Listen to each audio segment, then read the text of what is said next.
Então, gente, hoje vamos estudar características gerais dos vírus, né? Uma aula introdutória, onde a gente vai ver as principais características dos vírus, né? E os agrupamentos, né? De como esses vírus se dividem, né? Como é que a gente pode classificar esses vírus, tá bom? E no final a gente vai dar uma olhadinha também no diagnóstico de doenças virais, né? Quais são as metodologias que são utilizadas aí no diagnóstico de doenças virais, tá? Então, iniciando, né, os vírus, né, são seres acelulares, né, como a gente já viu na primeira aula, e como o próprio nome sugere, não tem células, né, então são entidades que não têm metabolismo próprio, são, portanto, classificados nesses grupos dos vírus. Tá? Então, normalmente, existe essa denominação, né, essa diferença entre vírus e vírion. O vírion é quando a partícula viral está fora da célula, ou seja, ela não está parasitando a célula, e o vírus é exatamente quando aquela entidade está dentro de uma célula metabolicamente ativa. Tá? Então, os vírus são estruturas relativamente simples, tá? Então você pode encontrar nos vírus proteínas e algumas enzimas, ácidos nucleicos, os vírus envelopados, né, tem a presença de lipídios, e a morfologia desses vírus ela é variável, né? Como a gente vai ver aqui nessa figura, né, nesse desenho aqui à direita do vídeo, vocês veem diferentes vírus, né? O vírus da varíola, o vírus do ebola, né? O vírus do HIV, o vírus da dengue, os adenovírus, né? Então são vírus da raiva, né? São vírus que têm morfologia distinta, né? Então assim não tem aquela classificação que a gente tem com as bactérias, né, como cocos, bacilos, espirilos. Esses vírus têm a morfologia bem variável. Tá? Aqui eu mostrei uma figura, né, um desenho, na verdade. Aqui a gente tem uma foto de microscopia eletrônica, onde a gente pode ver o vírus ebola, né, visualizado a partir de microscopia eletrônica. Aqui o SARS-CoV-2, né, bastante famoso agora na moda, né, porque está causando a pandemia de Covid-19. E aqui por último a gente tem o vírus da varíola dos macacos, né, o vírus semelhante ao que o desenho mostra aqui, um vírus também envelopado, né, um vírus que causa a varíola nos macacos, e agora recentes casos, né, recentes aqui no Brasil, mas já era comum em outros países a ocorrência esporádica de varíola dos macacos em seres humanos. Então, gente, como é que se organiza, né, um vírus? Então, a parte externa do vírus é composta por uma capa que a gente chama de capsídio. Né? Capsídio é a capa proteica que envolve os vírus. Tá? Esses capsídios são formados por unidades que a gente chama de capsômero, os quais são compostos pelos protômeros. Tá? Protômeros são as proteínas, o capsômero, o arranjo, né, dessas proteínas, e o capsídio, né, a organização desses arranjos dos capsômeros. Como assim? Observem aqui, por exemplo, tem uma proteína do capsídio que a gente chama de protômero. Esse protômero se associa, né, formando aqui um capsômero, e esse capsômero finalmente se associa formando o capsídio completo, que é a estrutura geral externa de um vírus. Tá? Na grande maioria das vezes a gente pode classificar os vírus de acordo com sua geometria do capsídio. Tá? Ela pode ser icosaédrica ou helicoidal. Icosaédrica é o que está representado aqui nesse esquema que eu dei aqui para vocês, né, dos capsídeos, capsômeros e protômeros, né, é um icosaedro. O que é um icosaedro? Icosaedro é um polígono de 20 lados. Tá? Então, muitos vírus, os adenovírus, por exemplo, têm essa geometria, né, obedecem aí essa geometria da forma geométrica do icosaedro. Os vírus também podem ser helicoidais, como o vírus do mosaico do tabaco, que está mostrado aqui a figura dele, e aqui o desenho. Né? O vírus helicoidal, gente, o capsídio ele acompanha o material genético. Né? Então tem essa forma de hélice, como se fosse enrolado no material genético, como a gente pode ver nessa figura aqui do centro, né, que está chamado aqui de filamentoso. E pode ter também estruturas diferenciadas, né, que são fora da icosaédrica e da helicoidal, que aqui a gente mostra o bacteriófago, né, o T4, que é o mais famoso, mostrando a sua geometria em cabeça e cauda, né, seria a cauda aqui e a cabeça do vírus, onde concentra-se o material genético. Tá?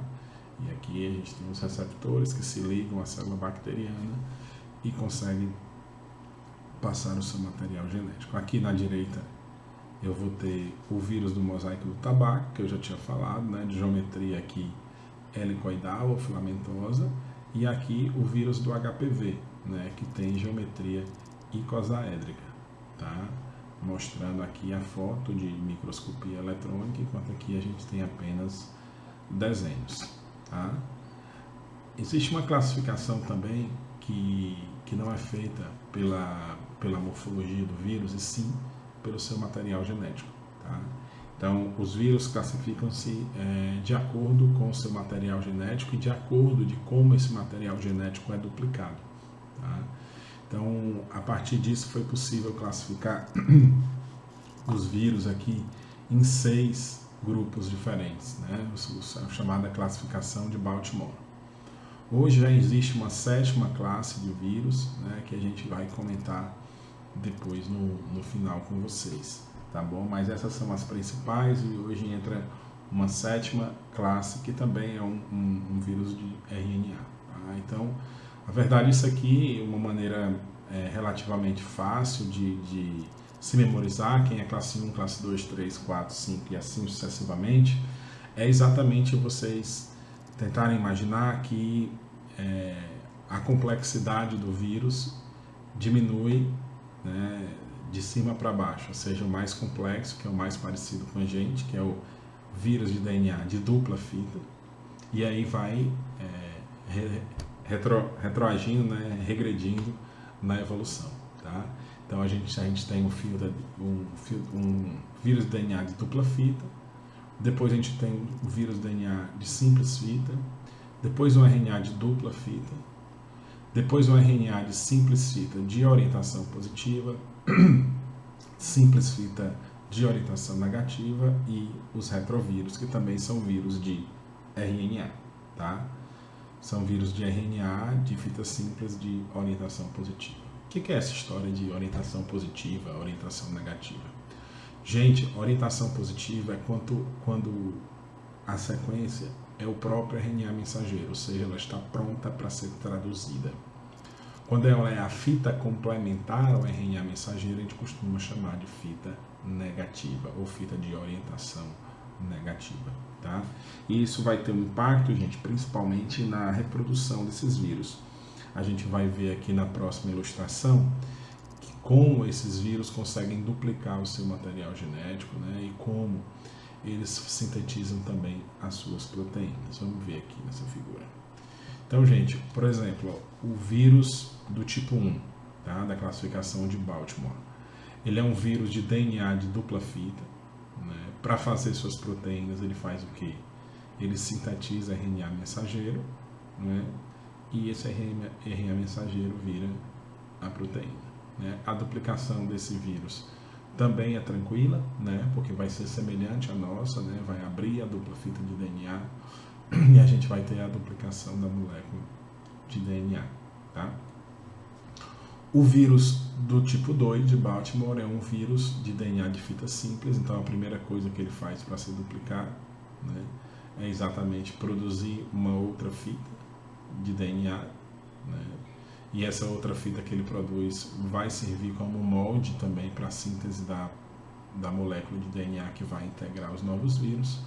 Mas quando ele faz a fita dupla, né, de DNA, ele já tem aqui um DNA de fita dupla que pode aproveitar a maquinaria do hospedeiro para fazer RNA mensageiro e dar origem às suas proteínas, tá? Esse é o classe 2. O classe 3, gente, é um vírus de RNA de fita simples, tá? Então, de RNA de fita dupla, tá? O que ele vai fazer? Através de uma enzima viral, né, ele vai abrir essa molécula de de DNA e dá origem ao RNA mensageiro, né? Esse RNA mensageiro faz as proteínas. E ele também tem uma enzima responsável por restituir essa estrutura de DNA de fita dupla para integrar os novos vírus. Dando sequência, a gente tem o vírus de RNA de fita simples, tá? De orientação positiva, que é o grupo 4. O grupo 4, gente, ele já é o próprio RNA mensageiro, então ele já entra aqui sintetizando a proteína, tá? E para fazer uma cópia desse RNA, ele vai sintetizar um RNA complementar, e esse RNA complementar serve de molde para a síntese de novos RNAs de fita simples que integrarão o genoma desse vírus, tá? Vamos ao classe 5, que é um vírus também de RNA, mas agora de fita simples de orientação negativa. Uma enzima viral também vai converter esse RNA de orientação negativa, né? Vai fazer o complementar, fabricando aí o RNA mensageiro. Esse RNA mensageiro é o que vai ser responsável, como está representado aqui na figura, pela síntese das proteínas, tá bom? E aí depois ele sintetiza também uma RNA de fita positiva a partir desse molde para também sintetizar o material viral, o material genético viral. A gente tem ainda a classe 6, que são os retrovírus, tá? Então eles a partir de uma desculpa, gente. A partir de um RNA de fita simples, ele usa a transcriptase reversa, converte numa molécula de DNA de fita simples, depois numa molécula de DNA de fita dupla. Normalmente essa molécula de DNA de fita dupla integra no cromossomo da célula hospedeira e passa a produzir os RNAs mensageiros, bem como também o material genético do vírus, né, duplicação desse DNA para servir para as novas partículas virais, tá bom? Então a gente vai agora estudar uma figura um pouco mais detalhada como é que é o processo em cada um desses vírus, tá bom? Vamos lá. Mas antes disso, vamos dar uma olhadinha, né, das fases da infecção viral. A gente viu os tipos de vírus, né, mas aí agora a gente vai ver assim, como é que se dá essa replicação de fato, né, desde a entrada do vírus na célula até a liberação de novos vírus. Tá? Então, a primeira etapa, né, da infecção viral é a adsorção. Né? O que é a adsorção? É a ligação do vírus ao seu receptor na célula hospedeira. Essa ligação, como eu falei, ela é mediada, né, por ligantes na superfície do vírus que tem afinidade pelos receptores na célula hospedeira. Então, ao se ligar ao vírus, a gente tem a segunda parte, que é a penetração, ou seja, o vírus vai entrar dentro da célula. Quando ele entra dentro da célula, né, e logo vai liberar o seu material genético, né, o qual vai ser expresso na forma de proteínas e duplicado aí na forma de novas moléculas de ácidos nucleicos que vão integrar o seu genoma. Então, a gente tem a fase de adsorção, penetração, e essa que eu falei agora é a fase de síntese. O que é a fase de síntese? É quando o micro-organismo, né, o vírus no caso, está sintetizando as suas proteínas e duplicando o seu material genético. Em seguida, a gente tem um processo de maturação ou montagem, que é exatamente quando as moléculas que formam o vírus vão se juntar, né, o material genético e a organização do capsídeo, que a gente já viu lá na frente, a gente já viu lá no começo. Né? Então, esse é um processo energeticamente favorável, ou seja, de montagem do vírus. Ele acontece porque ele tem uma energia livre, né, que é responsável, a energia liberada quando essa molécula é formada, quando essa partícula, é formada. Então, é energeticamente favorável à união das proteínas do capsídeo, a união das proteínas, né, do capsídeo mesmo, junto com o DNA. E aí, o DNA ou o RNA, dependendo de que vírus a gente está falando. Tá? E aí, ele se organiza e depois passa a ser libertado. Tá? Então, a gente tem dois tipos de liberação diferentes, como a gente vai ver, que é o ciclo lítico, que a gente tem, como o próprio nome sugere, a lise da célula, e o ciclo lisogênico, que a gente tem exatamente a liberação de poucos ou de nenhum vírus pela célula, tá? Então, só recapitulando, a gente tem o vírus liga no receptor, é interligado, o material genético do vírus é liberado dentro da célula hospedeira e a gente tem a cópia do genoma viral, bem como a expressão das proteínas virais, tá?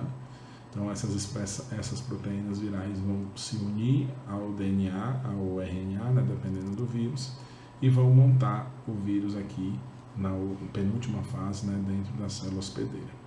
E aí depois você tem a liberação, aqui está explicando a liberação pelo ciclo lítico, né, você vê que se abre a célula soltando vários vírus, mas a gente também tem o ciclo lisogênico, tá?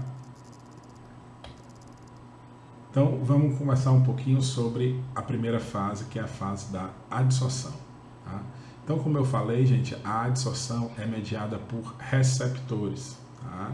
Então, que receptores são esses? São receptores, são proteínas, normalmente glicoproteínas, que estão presentes na superfície da membrana da célula hospedeira, para as quais o vírus tem ligantes em sua superfície. Tá? Então, essa afinidade entre o ligante e o receptor faz com que o vírus adira, né, fortemente aí a membrana e aí processa, né, a entrada dentro do organismo. Gente, a ligação desses ligantes aos receptores é o que dá ao vírus, né, a capacidade de entrar dentro de um grupo específico de células. É aí, por exemplo, que está a especialidade em entrar, em parasitar espécie A ou espécie B ou espécie C, ou de ser, por exemplo, uma zoonose, que seria uma doença capaz de atingir tanto seres humanos quanto animais. Então, para que o vírus entre dentro da célula, eu preciso desse receptor, tá? Desse receptor celular. E esse receptor celular tem que ter o ligante na superfície do vírus. Se o vírus não encontra esse receptor celular, ele não consegue entrar dentro da célula. Tá? Isso, gente, é importante não só para a barreira das espécies, ou seja, se um vírus é capaz de parasitar a espécie A ou B, mas também para predizer, né, quais são as principais células que serão parasitadas por esse vírus. Tá? Então, lembrar-se que nós temos células que guardam o mesmo genoma, mas que nem todos os receptores de superfície celular são expressos em todas as células. Tá? Então, o vírus vale-se desses receptores para entrar na célula. Então, se eu tenho uma célula com poucos receptores dessa natureza, ou se eu tenho células que não expressam esses receptores, o vírus não consegue entrar, portanto, não parasitará essa célula. Tá? Gente, esses receptores, aqui tem um outro exemplo, né, o HIV, né, com o receptor CD4 e o CCR5 e o CXCR4, que são os correceptores. Né? Então, o ligante principal é o CD4, que liga a GP120, a gente tem também a ligação aqui aos correceptores, que nos macrófagos são receptores de citocinas, né, que nos macrófagos são chamados de CCR5 e em células T de CXCR4. Tá? Então, para o vírus HIV entrar, ele precisa tanto desse receptor quanto do co-receptor. Tá? Acho que eu tenho outro aqui, o COVID, por exemplo. Né? Então, o vírus do COVID, aqui representado, ele se liga, a proteína spike, se liga ao receptor da enzima conversora da angiotensina 2, né? ACE2. Então, sem essa ligação, o coronavírus não consegue, o SARS-CoV-2 não consegue entrar na célula hospedeira. Tá? Observem outra coisa interessante, gente, que existem vírus que são envelopados e existem vírus que têm o capsídeo desnudo. Né? Esse nome diferente, bonito, capsídeo desnudo, serve para descrever o grupo de vírus que não apresentam um envelope lipídico sobre o seu capsídeo. Tá? Esse envelope lipídico, gente, ele é derivado normalmente de quem? Da membrana plasmática da célula hospedeira. Tá? Então, ele guarda alguma semelhança aí com a membrana plasmática da célula hospedeira que ele parasitou. Tá? Isso tem uma importância na transmissão viral, né? porque os ligantes do vírus, né, que se ligam aos receptores celulares, nos vírus envelopados, estão no envelope viral. Tá? Então, se você, por acaso, remover esse envelope viral, o vírus perde a infectividade. Tá? O que é isso? Perder a infectividade significa que esse vírus ele não consegue mais entrar em uma célula. Tá? Por quê? Porque ele não tem o ligante. Tá? Ele não consegue aderir firmemente à membrana plasmática da célula hospedeira. É por isso que ele perde a sua infectividade. E nos vírus de capsídeo desnudo, os ligantes eles estão onde? Na superfície do vírus, no capsídeo viral. Tá? Então, nesses vírus não dá para remover o capsídeo viral, aí você destrói o vírus, né? E eu precisaria usar um agente muito mais enérgico do que para retirar o envelope. Tá?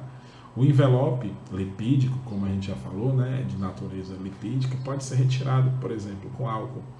Pode ser retirado, por exemplo, com a utilização de detergentes tensoativos, etc.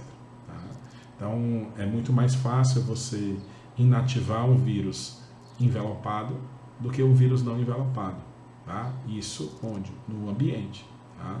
Por quê? Porque basta que você consiga remover o envelope viral, né, para os vírus envelopados. Para os não envelopados, isso não é tão simples assim. Tá? Porque você não consegue remover com álcool, por exemplo, ou com sabão, o capsídeo de um vírus. Tá? Então, vírus normalmente que são transmitidos pela via oral fecal, eles não são envelopados, né? Exatamente porque precisam de uma resistência maior ao ambiente para poder fechar o seu ciclo de transmissão. Né? Agora, vírus como o Covid-19, como o HIV, são vírus envelopados. Tá? Então, são vírus que levam uma parte da membrana plasmática ao sair da célula hospedeira. Então, para esses vírus, a gente consegue, com relativa tranquilidade, aí removê-los do ambiente sem gastar muita energia. Tá? Então, por exemplo, rotavírus, vírus da hepatite A, são vírus não envelopados que resistem à utilização desses compostos que eu falei. Né? Então, são também vírus um pouco mais resistentes aí à temperatura. Já os vírus envelopados são mais sensíveis, né, a mudanças de temperatura ou adição de agentes químicos e físicos, tá? Principalmente químicos, né, não físicos. Tá joia? Então, a adsorção viral é mediada pela ligação entre os ligantes que estão na superfície do vírus e os receptores que estão presentes nas células hospedeiras. Tá? Então, vamos seguir. Depois, gente, a gente tem a segunda fase, que é a penetração. Tá? Primeiro o vírus se liga e depois ele penetra na célula. Tá? O vírus pode entrar na célula de alguns modos diferentes. Ele pode injetar seu ácido nucleico, ele pode sofrer um processo de endocitose dentro de vesículas e pode simplesmente se fundir à membrana plasmática. Tá? Então vamos dar uma olhada nesses processos. A gente já viu essa figurinha, né? É um bacteriófago, né? Um vírus que parasita bactérias e que tem aquela forma diferente, né, de cabeça e cauda. Então, esse tipo de vírus, gente, ele simplesmente injeta o seu ácido nucleico dentro da bactéria e depois ele solta da bactéria e é degradável. Tá? Então, ele injeta esse material genético e esse material genético aqui vai codificar todas as proteínas que ele precisa para constituir o capsídeo de novos vírus, duplicar o DNA e assim sucessivamente. Tá? Na endocitose, gente, a gente tem pelo menos 3 mecanismos diferentes. Tá?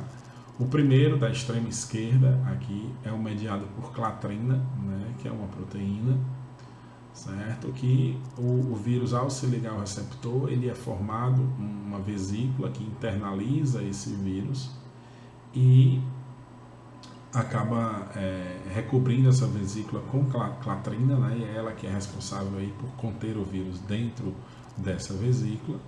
E aí esse endossoma, né, que é esse corpo gerado por essa fagocitose, ele se funde ao lisossoma. São liberadas aí enzimas digestivas, né? e aí o material desse vírus acaba sendo liberado para o interior da célula. Tá? Um outro processo é mediado por outra proteína, a caveglina, né, que faz uma estrutura semelhante, né, só que são proteínas diferentes, formando essa estrutura que chama de caveossoma, né, oriunda aqui da endocitose desse vírus, e aí também da mesma forma ele vai liberar o seu material genético dentro da célula e aí continuar a sua replicação. Tá? Uma outra possibilidade é a macropinocitose, né, que é exatamente a formação aqui de espécies de pseudópodos na membrana, né, mas na verdade são pregas, e aí essas pregas acabam formando vesículas, né, e essas vesículas são internalizadas, né, para dentro da célula, tá, através de macropinocitose. Tá? Mostrando aqui, e aí, sucessivamente o vírus vai liberar o seu material genético dentro da célula e fazer toda a sua multiplicação. O vírus pode ainda, gente, como mostra essa figura aqui embaixo, se fundir à membrana plasmática. Então ele se liga no receptor, forma essa invaginação aqui e é liberado para dentro da célula. É um mecanismo de entrada, de penetração, chamado de fusão à membrana plasmática. Então temos endocitose com esses 3 tipos diferentes, temos a injeção do material genético dentro da célula e temos aqui também a fusão. Então, gente, dando continuidade aqui às fases da infecção viral, a gente chega na síntese, né, onde todo o material genético do vírus vai ser duplicado e também todas as proteínas virais serão sintetizadas. Tá? Então, vamos estudar cada tipo de vírus, né, dar uma relembrada que a gente falou um pouco rapidamente nos slides anteriores sobre como se dava essa produção de material genético, bem como das proteínas virais. Agora a gente vai falar mais pormenorizadamente de cada um dos tipos virais. Tá? Então, começando pelo vírus de DNA de fita dupla, né? O genoma desse vírus é um DNA de fita dupla. E aí, inicialmente, o que ele faz? Ele faz a síntese do RNA mensageiro das proteínas precoces, né? Que são proteínas não estruturais que estão envolvidas principalmente aí no metabolismo dos ácidos nucleicos, ou seja, na duplicação e replicação do material genético do vírus. Tá? Então, essas proteínas precoces, né, que também são chamadas de early proteins, e aí elas são chamadas de proteína E1, E2 em alguns vírus, né, e tem também as late proteins, que são proteínas que são chamadas de proteínas tardias, né, que são as proteínas estruturais que são feitas em uma etapa posterior da multiplicação viral, da síntese, né, do material viral. Tá? Então, retornando aqui, o DNA de dupla fita, né, o vírus DNA de dupla fita faz o RNA mensageiro, né, esse RNA mensageiro das proteínas precoces e produz essas proteínas não estruturais, em sua maioria enzimas. Então, o DNA de dupla fita, que é o genoma desse vírus, né, vai ser replicado a partir dessas proteínas não estruturais e também vai dar origem ao RNA mensageiro das proteínas tardias, né, que constitui aí a parte estrutural do vírus, e vai ter toda a produção de vírus. Então, a união dessas proteínas estruturais com o DNA de dupla fita duplicado vai ter a fabricação dos vírus num processo que a gente chama de maturação. Então, tem a síntese, onde tudo do vírus é feito, e a maturação, que é exatamente juntar o material genético com as proteínas que constituem aí a estrutura do vírus. Tá? Esse é o vírus de classe 1, esse é o vírus de DNA de dupla fita. A gente tem ainda o vírus de classe 2, que é um vírus de DNA de fita simples, né? Então a gente tem aqui o material genético do vírus, que é um DNA de fita simples. A primeira transformação que vai ter é a gente transformar esse DNA genômico em DNA de dupla fita. Tá? O do vírus é simples fita e ele acaba fazendo essa duplicação, né, criando mais uma fita para poder dar origem aqui ao RNA mensageiro. Tá? Então veja, depois que há a duplicação do material genético, a gente tem agora a síntese do RNA mensageiro precoce, né, que vai fazer as proteínas precoces, que estão relacionadas principalmente à duplicação do material genético. E aí você tem o que? O DNA dupla fita, né, gerando mais DNA, né, uma duplicação. E aí esse DNA replicado ele vai dar origem ao RNA mensageiro tardio, né, das proteínas tardias, que são as proteínas que constituem o capsídeo e demais estruturas do vírus. E também vai dar origem a DNA de simples fita, que vai integrar o genoma desses vírus. Então, no final, a gente tem a união entre as proteínas estruturais e não estruturais do vírus, junto com o DNA do vírus, né? No caso aqui é o vírus DNA, e aí a gente tem a formação dos vírus. Lembrar que essa etapa é uma etapa de montagem, né? Essa etapa da montagem do vírus dentro das células é uma etapa que ela é energeticamente favorável, então ela normalmente ocorre sem a necessidade das enzimas, tá? Então é energeticamente favorável os vírus fazerem a montagem de suas proteínas com o seu material genético, tá? Isso vale para todos os vírus, tá? Então temos classe 1, classe 2 e agora classe 3. Classe 3, gente, é um vírus de DNA de dupla fita, tá? Então a gente tem o DNA genômico dele, que é dupla fita, e a gente tem a conversão desse RNA de dupla fita em RNA de orientação positiva, né, que vai dar origem às proteínas estruturais e não estruturais. Tá? Então, esse RNA mensageiro ele também serve para duplicação do material genético, tá? Para fazer de novo o DNA dupla fita. Então, a gente tem DNA dupla fita, que dá origem ao RNA mensageiro. Esse RNA mensageiro vai novamente ser duplicado para virar um DNA de dupla fita e constituir aí os vírions de forma geral, tá? Então veja, nesse caso, gente, a gente tem um DNA de dupla fita que origina o RNA mensageiro. Esse RNA mensageiro faz aqui a tradução para proteínas estruturais e não estruturais, e esse RNA mensageiro, gente, também vai servir de molde para quê? Para a formação do DNA, o RNA de dupla fita novamente, tá? Então ele primeiro, eu tenho o DNA de dupla fita, ele é convertido a RNA mensageiro, o qual, né, é traduzido em proteínas estruturais e não estruturais que vão constituir o vírus, mas esse RNA mensageiro também sofre a duplicação para se transformar de novo no RNA de dupla fita. E esse sim vai constituir aí o vírus, tá? Então esse foi o vírus de classe 2. O vírus de classe 3, gente, na verdade, desculpa, o vírus de classe 4, né?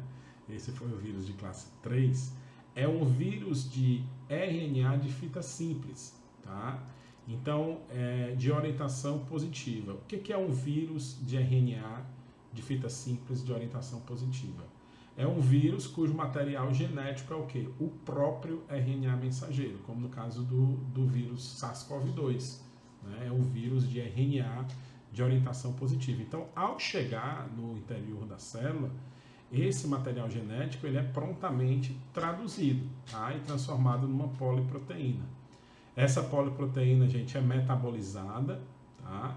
E é clivada em diversas proteínas. Então, por questão de economia e rapidez, o vírus, ao invés de fazer várias proteínas, ele acaba fazendo uma poliproteína, uma proteína bem grandona, que depois sofre ação de proteases que vão clivar essa proteína nas diversas proteínas do vírus. Tá? E aí o que acontece? Essas poliproteínas são exatamente as proteínas estruturais e não estruturais que vão atuar para constituir o vírus em si, mas também para fazer a cópia desse RNA de simples fita de orientação positiva. Né? A síntese de uma fita negativa a partir da fita positiva, e aí novamente a fita positiva é feita a partir dessa fita negativa que foi feita a partir de uma RNA polimerase dependente de RNA. Então primeiro a gente tem a transformação dessa fita, na verdade a transformação não, a síntese de uma fita de RNA de fita negativa, né, que a gente chama de RNA antigenômico, ou seja, ao contrário do genômico. E aí, ao sintetizar essa fita, eu uso uma enzima, né, que é uma RNA polimerase dependente da RNA, que vai fazer o quê? Vai fazer um RNA de fita positiva a partir desse molde de fita negativa. Esse sim vai integrar o genoma do vírus classe 4, que é o vírus de RNA de fita simples. A gente tem ainda, gente, o vírus de RNA de fita simples de orientação negativa. Nesse caso, gente, esse vírus, esse RNA, esse material genético desse vírus, ele não é o RNA mensageiro, é como se fosse o contrário do RNA mensageiro. Então, eu preciso de uma RNA polimerase dependente de RNA para converter esse RNA genômico de orientação negativa, no caso desses vírus, em um RNA de fita positiva, que é exatamente o RNA mensageiro. Então, essa polimerase vai converter esse RNA de simples fita negativa em um positivo, tá? E aí esse RNA positivo vai dar origem aí a proteínas estruturais e não estruturais. Algumas delas são enzimas que vão novamente constituir um material genético antigenômico, que é exatamente uma fita de RNA, nesse caso agora de simples fita de orientação positiva, que servirá como molde para quê? Para fazer a fita de RNA de orientação negativa, que é característica dos vírus da classe 5. Finalmente, esse material genético gerado a partir daqui da síntese do RNA de orientação negativa a partir do RNA de orientação positiva vai constituir, junto às proteínas estruturais e não estruturais, os vírions da classe 5, que são vírions de RNA de fita simples de orientação negativa. A gente tem ainda, gente, os retrovírus. Tá? Retrovírus, gente, são vírus de RNA. Tá? Então, esses retrovírus, gente, o exemplo mais conhecido é o HIV.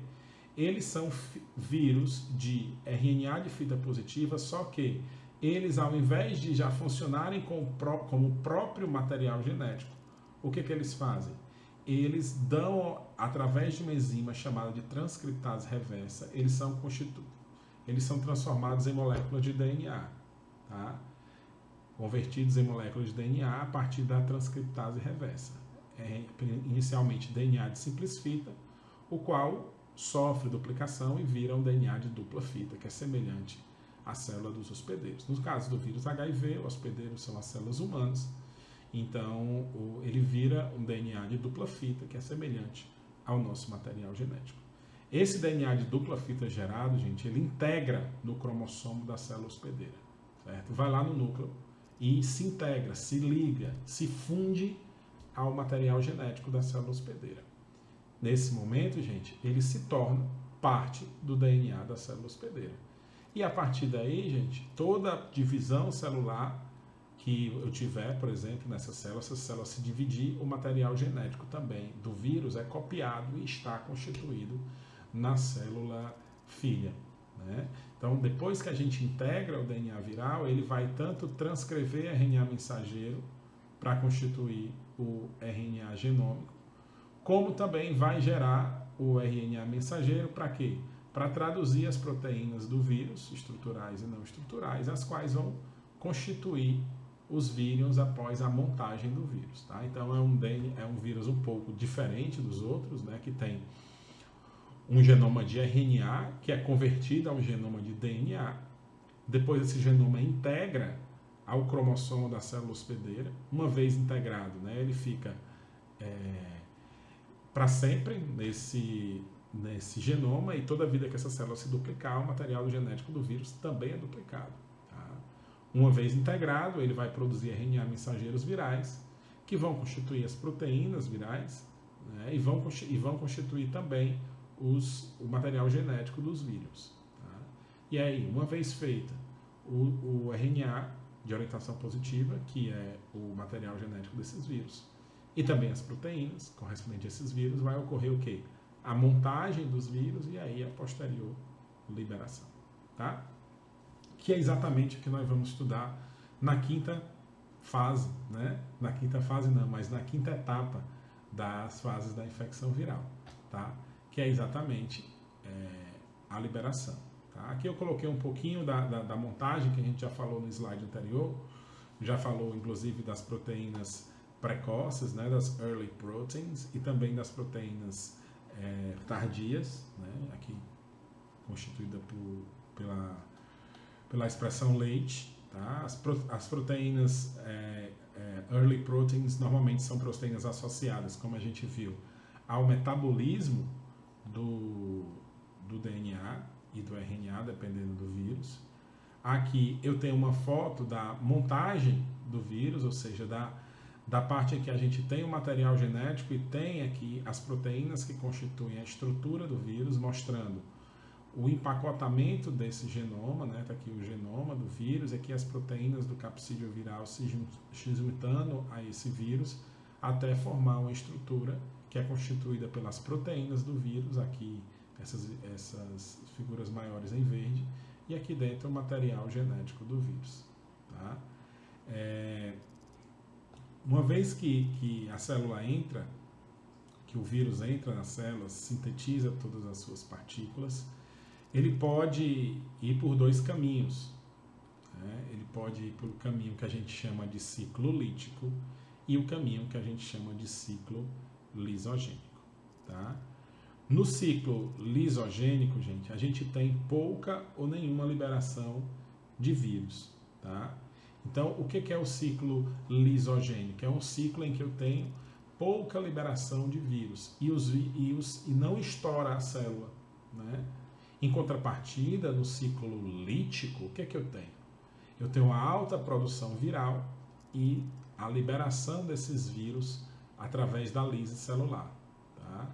Então, o que a gente pode observar aqui?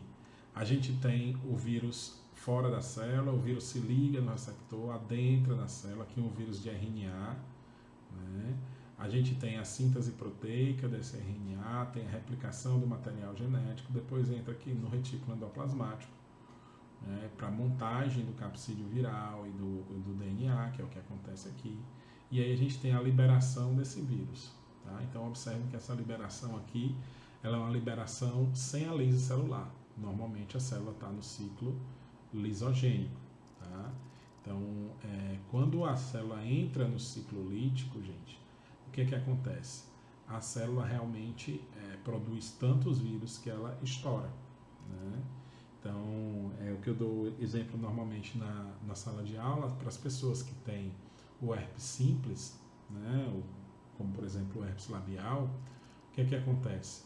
As pessoas vivem algum tempo no ciclo lisogênico.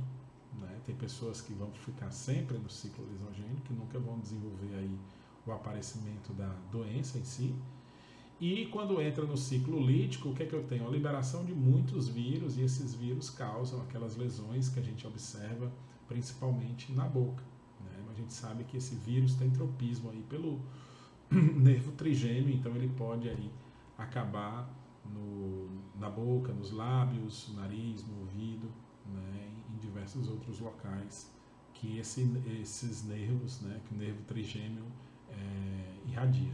Tá? Então, pode se manifestar não só nos lábios, né, como a gente está acostumado mais a ver. Então, ciclo lítico, eu tenho produção de partículas virais, pouca ou nenhuma, ciclo lisogênico, eu tenho a multiplicação de partículas virais dentro da célula, pouca multiplicação, com, às vezes, liberação de pouca quantidade de vírus pelas células. E o ciclo lítico, eu tenho que que a célula o vírus acaba se multiplicando bastante, a gente tem a lise, a morte celular e a liberação de todos esses vírus.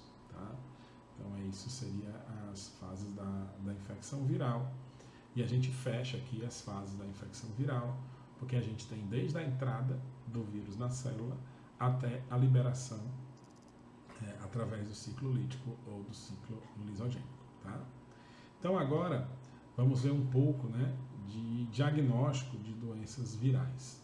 Tá? Então, uma das maneiras da gente diagnosticar uma infecção viral é o cultivo do vírus. Tá? Então, lembrar-se que vírus são parasitas celulares obrigatórios. Então, quando eu falo em cultivo de vírus, eu tenho que ter o cultivo da célula hospedeira, da célula suscetível a esse vírus. Tá?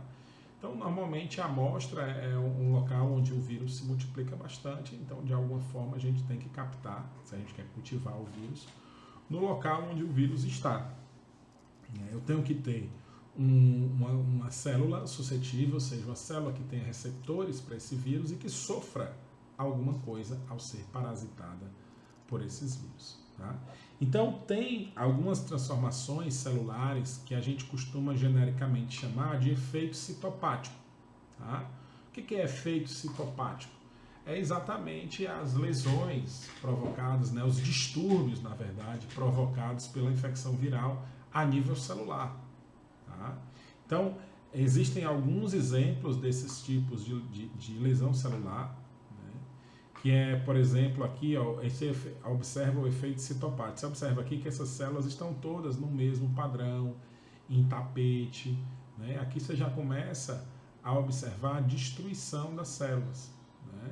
Mostrando o efeito citopático, né? O efeito tóxico, a célula, daí citopático, causado pelo vírus.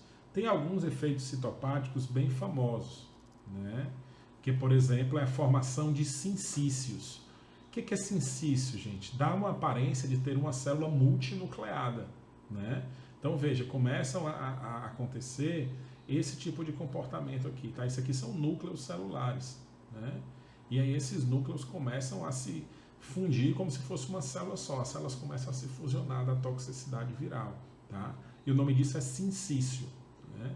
Então é esse aspecto de células multinucleadas. Aqui do lado esquerdo eu tenho cada célula com seu núcleo, do direitinho, e aqui eu tenho o que a gente chama de sincício, tá? Corpúsculo de inclusão são manchas escuras que a gente observa, né, às vezes de condensação de cromatina. Né, aqui não está muito visível, né, aqui tem um, aqui tem outro, mas são exatamente esse aparecimento de corpúsculos no interior das células, tá, de corpúsculos hipercorados. Outra coisa que a gente consegue observar, gente, nessas células, são os núcleos picnóticos. Né? Então você observa que o núcleo aqui é grande e o núcleo aqui é bem pequenininho. Então o núcleo picnótico é um núcleo menor do que o que se observava antes. Então esses são exemplos, gente, dos efeitos citopáticos, de como eu sei que uma célula está infectada. Então cada vírus causa um tipo ou causa um conjunto de efeitos citopáticos diferentes. Então, de forma que a pessoa que trabalha em diagnóstico de infecção viral utilizando o cultivo celular, ela consegue por exemplo, eu trabalho, vamos supor, com vírus sincicial respiratório. Então, eu já sei qual é o tipo de efeito citopático que ele causa em célula suscetível. Então, eu pego a minha cultura celular, infecto aquela cultura celular com o material do meu paciente e observo ao longo dos dias se alguma dessas transformações, alguma dessas lesões celulares são observadas. Tá? Se sim, significa o quê? Que aquele material que eu coloquei estava contaminado com o vírus em questão, que causou a deformidade das células. Tá? A gente tem ainda, gente, dentro dos métodos de cultivo celular, a possibilidade de a gente fazer soroneutralização. O que é isso? É o seguinte, quando você tem os anticorpos típicos neutralizantes para o vírus, né? Então, vamos supor no caso do Covid, você purificou de pessoas que se vacinaram, por exemplo, anticorpos neutralizantes. Aí você guarda, vende, ou então acaba isolando aí uma célula, né? Um plasmócito, por exemplo, produtor daquela imunoglobulina e faz ali os anticorpos monoclonais, utilizando aquele plasmócito que você encontrou. E aí você vende isso, você compra, e aí você vai lá e compra anticorpos anti-Covid. Então você pega a amostra do paciente, que deve conter o vírus, né? E aí coloca ela na ausência e na presença dos anticorpos. Se houver o bloqueio da infecção, ou seja, se os anticorpos que você tem anti-Covid conseguem bloquear aquela infecção, você tem a amostra do paciente, aí você faz sem o anticorpo, você observa o efeito citopático. E aí quando você coloca esse anticorpo que você comprou junto à amostra do seu paciente, o efeito citopático desaparece. O que acontece? Acontece que quando você não colocou o anticorpo, aquele vírus está infectivo, aquele vírus não está neutralizado. Então aquele vírus vai, infecta a célula suscetível e provoca o efeito citopático. E você observa aquele efeito citopático, como você pode ver aqui na ilustração aqui do lado direito. Só que, quando você tem anticorpos capazes de neutralizar aquele vírus, o que acontece? O vírus não consegue mais entrar dentro das células. Tá? E aí, o que acontece? Você não observa o efeito citopático. Isso dá tanto para você fazer utilizando anticorpos comprados, como o soro do paciente, se você tiver o vírus. Né? Porque se você tiver o vírus do Covid, por exemplo, né, não é aconselhável você cultivar, né, o vírus do Covid. Na verdade, para isso você precisa de um laboratório nível 3 para fazer esse cultivo. Você pode cultivar o vírus e aí pegar o soro do paciente para ver se ele tem anticorpos contra o Covid, contra o SARS-CoV-2. Aí, se você mistura o SARS-CoV-2 que você comprou, que você produziu no seu laboratório, com o soro desse paciente, que você não sabe se ele tem imunidade contra o Covid, se você observar efeito citopático, significa o quê? Aquele paciente não tem anticorpos capazes de neutralizar o SARS-CoV-2. Se você não observa efeito citopático, quer dizer o quê? É essa situação aqui, ó, em que os anticorpos neutralizam a partícula viral e ela não consegue entrar dentro da célula e não conseguem causar o efeito citopático. Tá? Uma outra possibilidade, gente, é devido a uma propriedade que existe quando uma célula está parasitada por algum vírus, ela não permite, ela deixa de ser permissiva à entrada de outro vírus. Tá? Então, o que é que normalmente se faz? Pega um material suspeito, faz o quê? Coloca na célula, né, e depois tenta com um vírus que você sabe que consegue invadir aquela célula. Tá? E aí depois você observa se esse vírus invadiu ou não. Se ele tiver invadido, significa que não existia a presença de vírus naquela primeira amostra. Se ele não invadir, significa o quê? Que realmente a sua amostra foi infectada pelo vírus. Tá? Então é que a gente chama de inibição por infecção viral. Se a célula já está infectada por um vírus, ela não admite a entrada de outro. Tá? O vírus tem mecanismos, né, de impedir que isso ocorra. Tá? Uma outra possibilidade, gente, na verdade, você pode analisar essas células, né, que você acha que estão infectadas por vírus por imunofluorescência. Você pode pegar uma amostra dessas células aqui, por exemplo, e aí fazer o quê? Faz uma lâmina dessas células e usa anticorpos marcados, né, com um composto fluorescente, anticorpos anti-Covid. Tá? Porque células infectadas apresentam em sua superfície antígenos virais. Tá? E mesmo assim, você pode também permeabilizar essas células, que é um processo pelo qual você abre poros nas células in vitro e permite que os anticorpos entrem dentro da célula. Tá? E aí eles vão entrar e se realmente tiver a presença do vírus lá dentro, eles vão acender. Tá? Então são duas possibilidades. Uma é que os antígenos virais normalmente ficam na superfície da célula e podem ser reconhecidos por anticorpos. Mas o que é mais comum é a gente permeabilizar essas células, tá? Que é através da formação de poros. E aí esses anticorpos que a gente compra, né, conjugados a fluoróforos, eles entram dentro da célula. E se tiver o antígeno deles, que é o vírus, eles se ligam. Se não tiver, eles são lavados e não vai brilhar nada. Tá? E aí você vai para o microscópio de fluorescência, liga a lâmpada UV e observa se tem ou não a presença de fluorescência. Se tiver, temos o vírus. Se não tiver, não temos o vírus. Gente, ainda os métodos moleculares, né, como o PCR e o RT-PCR, né, que consistem em você ter iniciadores, né, primers específicos para sequências do vírus, né, no caso do SARS-CoV-2 é um vírus de RNA, então a gente transforma primeiro esse RNA em DNA a partir de uma transcriptase reversa e depois faz a PCR, que o padrão ouro é PCR em tempo real, ou RT-PCR, ou Real Time PCR, né, que é uma técnica que é chamado de PCR quantitativo, que dá uma boa previsão da quantidade de vírus que tem naquela tua amostra inicial. Tá? Então, a utilização de métodos moleculares, não só PCR e RT-PCR, mas podem ter usadas também sondas, né, que a gente viu lá, Southern Blot, por exemplo. Né? A técnica de Southern Blot pode ser utilizada, né, a partir de uma biópsia, por exemplo, tá? Para a identificação do material genético do vírus. E tem ainda, gente, que a gente já viu também em outra disciplina, né, os métodos de imunocromatografia, que é esse testezinho que eu estou mostrando aqui para vocês, e os testes de ELISA, né, e todos os demais testes que envolvem antígenos e anticorpos. Tá? Então você pode dosar aquele patógeno, tanto procurando pelo próprio patógeno, né, que são os exames diretos, quando você procura pelos antígenos, né, daquele patógeno, ou os exames indiretos, quando você procura aí pelos anticorpos daquela infecção. Tá bom, gente? Um abraço.